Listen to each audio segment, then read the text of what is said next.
Sejam bem-vindos a mais um episódio da série Matemática Sem Fórmulas e a gente vai dedicar esse episódio e o próximo para conversar sobre análise combinatória. E é claro que a gente vai passar por todos os temas de análise combinatória, resolvendo exercícios sem a utilização das fórmulas, sem você ter que decorar aquelas coisas, e a gente vai ver como é que se faz isso, tá? Todas elas vão se basear num princípio muito simples, que é o princípio fundamental da contagem, ou princípio multiplicativo. Você vai ver nos exemplos aqui que é bastante fácil entender como é que você usa isso, tá? E a partir dele, todas aquelas outras formas que talvez você conheça se originam, mas que você não precisa usá-las desde que você entenda o que a gente vai discutir. Então, a gente vai dedicar esse episódio e o próximo, como já falei, e no episódio de hoje a gente vai falar sobre as permutações. Tanto as permutações simples, quanto as com repetição e as circulares também, beleza? Vamos ver que todas elas giram em torno de uma mesma coisa e da mesma forma os assuntos que a gente vai ver no próximo episódio, de arranjo, combinação, também giram em torno da mesma coisa, certo? Então, para a gente começar a aquecer nos motores, a gente tem esse primeiro exercício, tá? Eu vou ler com vocês, que é o seguinte: quantos números de 3 algarismos podem ser construídos com os algarismos 1, 3, 5, 7 e 9? Bom, quero mostrar esse exercício para a gente entender realmente o que seria esse princípio fundamental da contagem, tá? Ou princípio multiplicativo. Então, a gente vai formar um número de 3 algarismos usando 5 algarismos, tá? A gente vai escolher entre eles. Então, eu vou colocar aqui 3 espaços, ou melhor, esses algarismos, né? Então, a ideia de formar um número de 3 algarismos é que, se a gente tem esses algarismos à disposição, eu poderia, por exemplo, formar o número 1, 3 e 5. Ou o número 1, 5 e 3, né? Usando aqueles algarismos, ou seja, os ímpares, né, que ele disponibilizou. Só que como é que a gente faz essa contagem de quantos números eu consigo formar com esses caras? A gente tem que analisar as possibilidades, tá? Então, se eu fosse escolher para um único algarismo, por exemplo, esse primeiro algarismo, quantas opções eu tenho para colocar aqui? É só você olhar aqui. Eu tenho 1, 3, 5, 7 e 9. Tudo bem? Então, são 5 opções para ser colocada nesse quadrado. Então, a gente coloca aqui que eu tenho 5 opções. Agora, para o segundo quadrado, como eu não explicitei se eu posso repetir ou não os algarismos, então eu vou supor inicialmente que eu posso repetir. Então, deixa eu até colocar aqui do lado com repetição. Tá? Então, a gente pode repetir os algarismos. Então, quando eu coloco 5 opções aqui, significa que eu vou escolher uma delas, um desses algarismos, tá? De 5 disponíveis. E aí, para outra casa, eu também tenho 5 opções, já que eu posso repetir, beleza? Então, isso acaba virando uma multiplicação. E uma forma de você entender por que a gente multiplica, você pode pensar o seguinte: imagina que eu fosse construir uma árvore. No primeiro algarismo, aqui nesse cara, eu ia colocar 1, ou 3, ou 5, ou 7, ou 9, certo? E aí, no caso que o número começa com 1, eu poderia depois colocar o do segundo algarismo. Então, são outras 5 opções, ou seja, 1, 3, 5, 7 e 9. Então, aqui já deram 5 casos. A mesma coisa vai acontecer aqui embaixo. 1, 2, 3, 5, 7 e 9. Mais 5 casos. Depois, 1, 3, 5, 7 e 9. 1, 3, 5, 7 e 9. 1, 3, 5, 7 e 9. Ou seja, para cada primeiro algarismo, eu tenho 5 opções para o segundo algarismo. Então, por isso que é 5 vezes 5. É daí que a gente usa a multiplicação, tá? São 25 casos se eu usasse se o número fosse só de 2 algarismos. Então, só para você entender por que a gente multiplica. Então, dito isso, agora eu preciso vir aqui para o terceiro algarismo. E, claro, se eu posso repetir, então tenho 5 opções também. E aí, vezes 5. Resultado disso aqui, então, vão ser 125 casos. Ou 125 números de 3 algarismos que eu consigo formar. Vamos ver, então, a situação que eu que eu não vou repetir. Então, sem repetição. Então, eu basicamente vou ter a mesma situação de 3 algarismos e eu posso começar de novo pelo primeiro algarismo, colocando 5 opções. Só que agora, para o próximo algarismo, se aqui eu já escolhi um daqueles 5 disponíveis, são esses daqui, Se eu já escolhi um desses, sobram 4 opções para o segundo algarismo. Então aqui 4. E da mesma forma, para o último vão sobrar só 3. Essa é a ideia então, quando eu não posso repetir os algarismos que eu já escolhi. Então 5 vezes 4 vezes 3, essa conta vai dar 60 casos. Você vê que eles diminuem bastante e é de se esperar que diminuam porque eu tenho menos possibilidades. E uma coisa importante também é que não necessariamente eu preciso começar no primeiro algarismo. Eu posso começar no segundo, no terceiro, e a única coisa que vai mudar aqui é a ordem que eu vou multiplicar esses números. Mas ainda assim eu vou multiplicar 5 por 4 e por 3. E o resultado vai se manter 60. Tá? Então nesse caso não tem problema aonde eu vou começar, de qual algarismo eu começo. Beleza? Então o que a gente usou aqui, essa multiplicação que a gente fez, é o princípio multiplicativo, o princípio fundamental da contagem, que é a ideia daquela árvore que eu desenhei. Então a gente tem todas aquelas possibilidades conectadas, tá? Daí que vem a ideia de multiplicar. Então a gente pode partir para o próximo exercício, próximo exemplo, e ele é parecido com o anterior. A única coisa que muda é que agora eu vou formar um número de 5 algarismos com esses 5 números. Então, ao invés de eu ter 3 quadradinhos, eu vou ter 5. Então, é uma situação desse tipo daqui. E aí, agora eu vou supor que eu não posso repetir os algarismos, certo? Se eu pudesse repetir, ia ser esse caso aqui, 5 vezes 5 vezes 5 vezes 5, 5 vezes, tá? Mas eu vou supor que eu não vou repetir nenhum desses algarismos. Então, o que eu vou ter aqui? Para o primeiro algarismo, lembrando que eu não preciso começar necessariamente no primeiro, eu vou ter 5 opções. Para o próximo, 4, depois 3, depois 2, depois 1. Resultado disso, 5 vezes 4 vezes 3 vezes 2 vezes 1, isso daqui é 120 casos. Então, eu consigo formar 120 números de 5 algarismos com esses 5 caras aqui disponíveis. Mas o que eu quero que você perceba é que, basicamente, o que a gente está fazendo aqui é como se eu pegasse esses 5 algarismos, vamos supor que eu comece com esse número aqui, 13.579. Para eu formar todos esses 20 casos, eu basicamente vou embaralhar esses 5 algarismos, certo? Em outras palavras, vou permutar eles. Então, esta permutação desses 5 números em 5 casas vai me dar esses 120 casos. Então, o que a gente fez aqui no fundo é a famosa permutação que a gente escreve como 5 fatorial.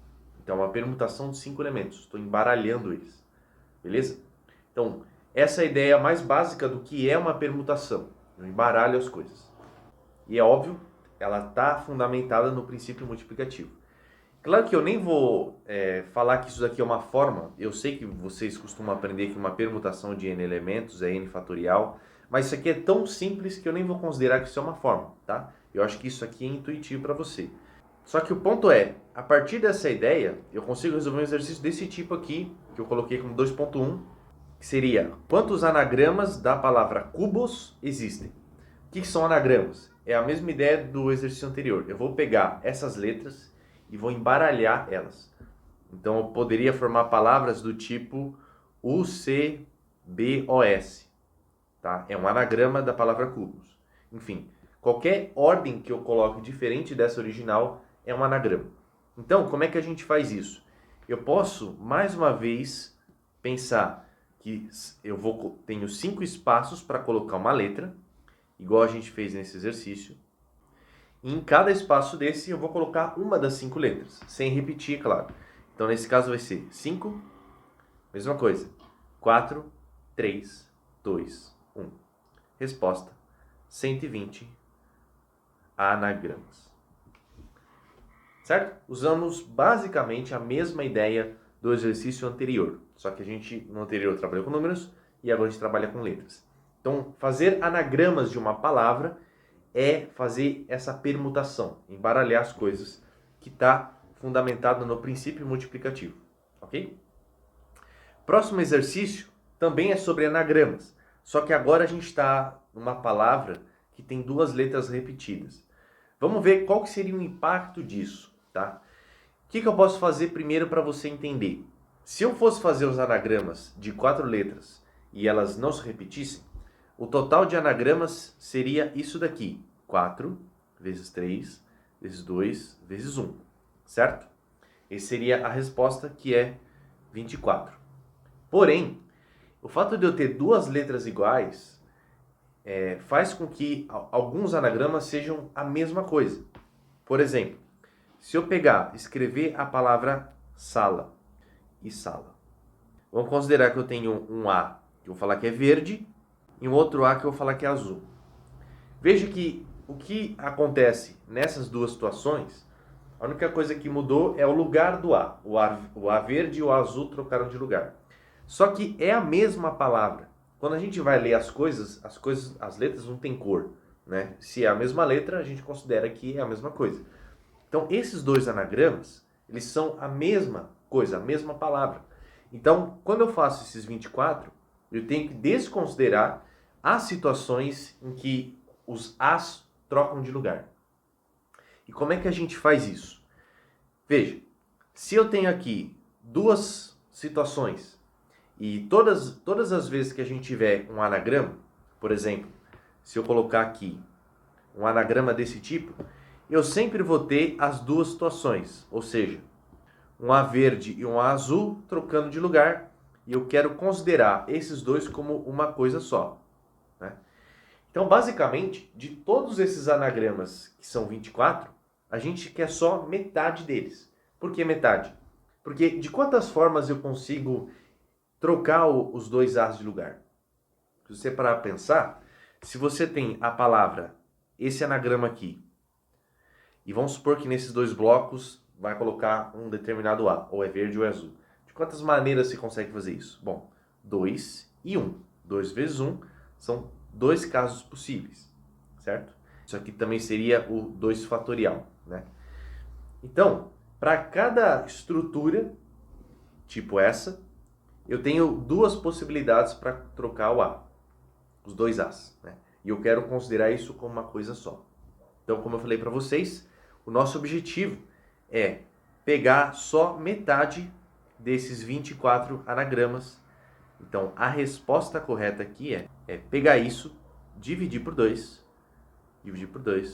Então, a resposta é 12. Então, eu tenho 12 anagramas com a palavra sala, certo? E esse denominador aqui, ele tem como objetivo considerar essas situações como um caso só, para cada tipo de anagrama. Fez sentido essa ideia? Então, é isso que a gente faz numa permutação com repetição. A gente divide, e esse número que a gente coloca no denominador, ele está associado com a quantidade de maneiras que a gente embaralha essas letras que são iguais. De quantas maneiras elas trocam de lugar entre si. Beleza? Então, como um exemplo extra aqui para vocês. Se eu tivesse uma palavra, vamos inventar uma palavra aqui com 3 letras iguais, certo? Aqui eu posso falar que eu tenho um A de 3 cores diferentes. Um A verde, um A azul e um A laranja. Então, para cada estrutura de anagrama, como eu falei para vocês, eu tenho 3 lugares para colocar esses As, né? Então, 3 possibilidades aqui, 2 possibilidades aqui, uma possibilidade aqui. Então, são 6 maneiras que esses 3 As trocam de lugar e que, na verdade, isso aqui vai acabar sendo a mesma palavra, né? Então, quando eu for fazer os anagramas dessa palavra, como são 5 letras, seria 5 vezes 4 vezes 3 vezes 2 vezes 1, dividido por 6. Entende? Então, essa seria a quantidade de anagramas. E se a gente fosse abreviar isso na estrutura de fatorial, seria 5 fatorial dividido por 3 fatorial. E esse 3 fatorial vem exatamente daqui, né? As formas que eu embaralho esses As. Então, daí que vem a ideia de permutação com repetição, que você coloca a permutação de todas as letras e divide pela quantidade de letras repetidas. É isso daqui que a gente está fazendo no fundo, tá? Então, claro que a resposta aqui seria 20. Tranquilo? Então, vamos para esse caso aqui, ó. Quantos anagramas da palavra corrido existem? Então, corrido, a gente tem 2 letras R's e 2 letras O's. E para a gente fazer isso, a gente vai usar essa ideia que eu mostrei para vocês. Só que, como eu tenho 2 grupos de letras iguais, qual seria o procedimento? Primeiro, quantas letras eu tenho? Eu tenho 1, 2, 3, 4, 5, 6, 7 letras. Então, dessas 7 letras, eu vou ter o 7 fatorial, certo? E aí vamos supor que eu só tivesse identificado que o O é repetido. Então, como eu já expliquei para vocês, essa conta seria 2 fatorial, certo? Isso aqui vai dar um número, que eu não sei quanto que é. E aí vamos pensar agora que você percebeu que o R também é repetido. Então, desse resultado que a gente teve, a gente vai tirar as repetições dos R's agora, que também é dividir por 2 fatorial. Então, se a gente manipular essa fração melhor, essa conta nada mais é do que 7 fatorial dividido por 2 fatorial e 2 fatorial. Esses denominadores acabam multiplicando porque isso aqui é uma divisão de fração, enfim, não vou entrar nesse detalhe aqui, que é um assunto mais de matemática básica. Mas a conta vai ser essa. Então, o motivo da conta ser dessa forma é o mesmo motivo que eu expliquei para vocês no exercício anterior. Eu só queria mostrar esse exemplo quando a gente tem letras diferentes, mas que se repetem entre si. Que no caso aqui são 2 R's e 2 O's. Então é assim que você vai fazer, tudo bem? Então você sempre vai colocar a quantidade de letras que se repete no denominador como um fatorial, né? Porque é a quantidade de maneiras que elas trocam de lugar entre si, como eu já expliquei. Então, não vou colocar o resultado final aqui porque não é tão importante. O mais importante é essa estrutura.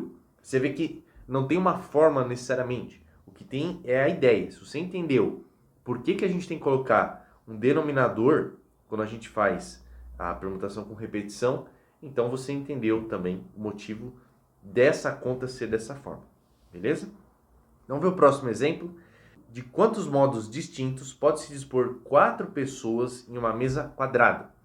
Por que eu coloquei uma mesa quadrada? É só uma pegadinha mesmo, tá? Se a gente fosse desenhar a mesa, eu teria uma pessoa sentando aqui, outra aqui, outra aqui, outra aqui. Esse tipo de exercício ele tem um problema, porque ele tem uma simetria circular.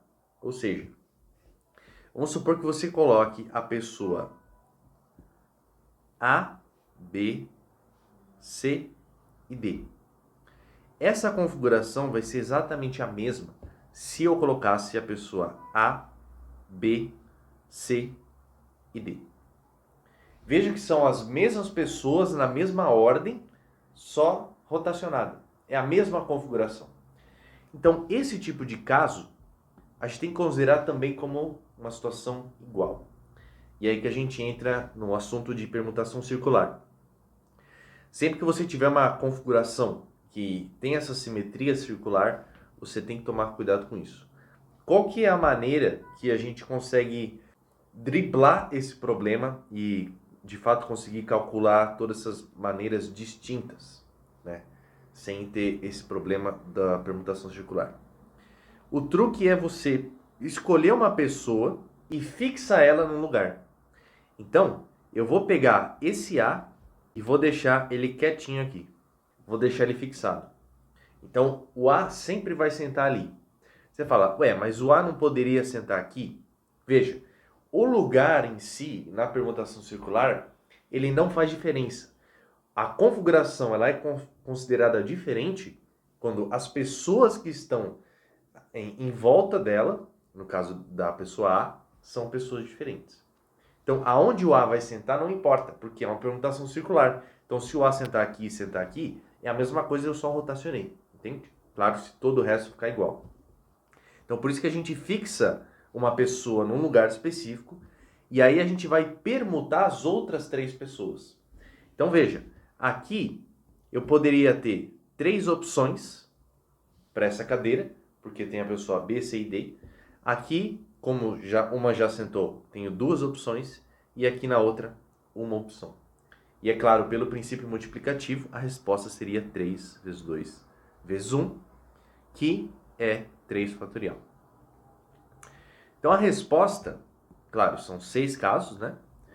Mas o que eu quero que você perceba é que a gente parte de um problema com 4 pessoas e a conta acaba sendo feita só com 3, justamente porque a gente fixou essa pessoa. Então daí surge também a ideia, ou melhor, a fórmula, né, da permutação circular, que está baseada nesse conceito de alguém fixado. E por isso que a gente poderia escrever isso aqui como um 4 fatorial, certo? só que sem o 4. Ou seja, 4 fatorial é 4 vezes 3 vezes 2 vezes 1. E para eu tirar o 4, eu divido, certo? Então, esse daqui também é a famosa fórmula da permutação circular. Ou, como alguns gostam de escrever, 4 menos 1 fatorial. São essas duas maneiras de dizer a mesma coisa que está escrito aqui em cima. Mas é dessa maneira que eles costumam ensinar esse assunto. Então, é importante que você veja duas coisas que querem dizer a mesma, só que escritas de maneira diferente. Tá? Então, essa é a ideia da permutação circular. Para a gente finalizar, então, um exercício mais sofisticado nesse assunto. Então, um grupo constituído por 4 mulheres e 4 homens deve ocupar 8 cadeiras ao redor de uma mesa circular. Agora, coloquei de fato circular.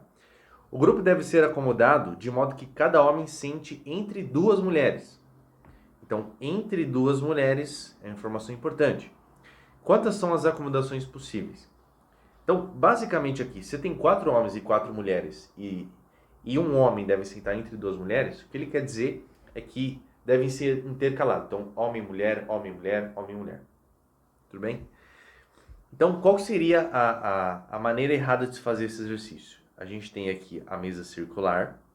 A gente vai colocar as pessoas, então, 1, 2, 3, 4, 5, 6, 7, 8. Então, a maneira errada seria 4 opções para esse, pensando nos homens, né? Começando com o homem.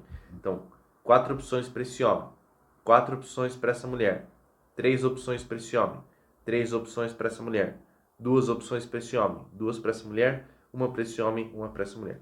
Essa é uma forma de eu garantir que eu estou intercalando. Então, homem, mulher, homem, mulher, homem, mulher. Certo? Se fosse uma fila de pessoas, estaria correta a resposta. É só multiplicar todo mundo. Só que o grande problema é que nós estamos numa mesa circular. Então, eu tenho aquela simetria. Então, eu estou considerando aqui casos a mais que não devem ser considerados. Qual é a forma da gente driblar isso? É eu pegar alguém, esse alguém pode ser tanto um homem quanto uma mulher, e fixar. Então, vamos supor que eu vou fixar esse homem. Se eu fixar esse homem, ele sai da conta, porque eu só tenho uma opção para colocar ele ali. Lembrando que eu estou fixando, porque se é uma permutação circular, tudo que importa é o que está ao redor dessa pessoa, e não aonde ela está, especificamente. Beleza. E aí, tudo se mantém igual. 4 opções aqui, 3, 2, 2, 1 e 1. Conclusão. Se a gente fosse escrever essa conta, como é que ela seria? Ela seria 3 fatorial no caso dos homens, que são esses daqui, ó. 3 vezes 2 vezes 1, certo? E 4 fatorial no caso das mulheres. E aí a resposta vai ser 6 vezes 24, que vai dar 144 maneiras de a gente dispor essas 8 pessoas. E aí talvez você pense, mas eu não teria que também considerar a mulher fixada? Não necessariamente, porque independente de quem eu fixar aqui, eu já vou abordar todas as configurações possíveis, tá? Então, não faz diferença quem você fixar. É a mesma pergunta se você fizesse aqui, eu fixei a pessoa A, mas se eu fixasse a pessoa B, ou a pessoa C, ou a pessoa D? Aí eu acabar englobando todas as configurações repetidas de novo. Então, por isso que é uma única pessoa que a gente fixa, e não importa quem seja. Tudo bem? Então, mais uma vez aqui, usamos a ideia de permutação circular, né? Você vê que a permutação circular aqui, ela aconteceu em um grupo só, nos homens no caso, ou nas mulheres, dependendo da forma que você quer enxergar. E não houve necessidade de você pensar na forma, e sim no conceito, que no caso da permutação circular é de fixar alguém. Beleza? Então, todos os exercícios de permutação, seja de permutação simples, seja de repetição ou circular, você consegue resolver sem forma. Essa foi a proposta dessa aula. Eu espero que você tenha entendido tudo que foi explicado aqui e foi um aquecimento também para a próxima aula, que a gente vai falar sobre arranjo e combinação, que normalmente são os conceitos mais sofisticados de análise combinatória, e a gente vai também resolver problemas que envolvem aqueles conceitos sem a forma, simplesmente usando essas ideias e a ideia do princípio fundamental da contagem. Tranquilo? E uma coisa importante que eu quero que você carregue para a próxima aula é o que a gente viu na permutação com repetição. Essa ideia da gente querer tirar algo repetido, a gente faz a divisão. Isso é fundamental para você entender combinação, beleza? Então, tenha certeza que você entendeu muito bem o que foi explicado aqui, para você ter uma absorção completa também da próxima aula. Fechado? Então, para esse vídeo é isso. Beijão no seu cérebro. Não esquece de comentar, deixar um like aí, se inscrever no canal e falar o que você achou dessa aula, se foi útil para você. Então é isso aí, a gente se vê na próxima aula.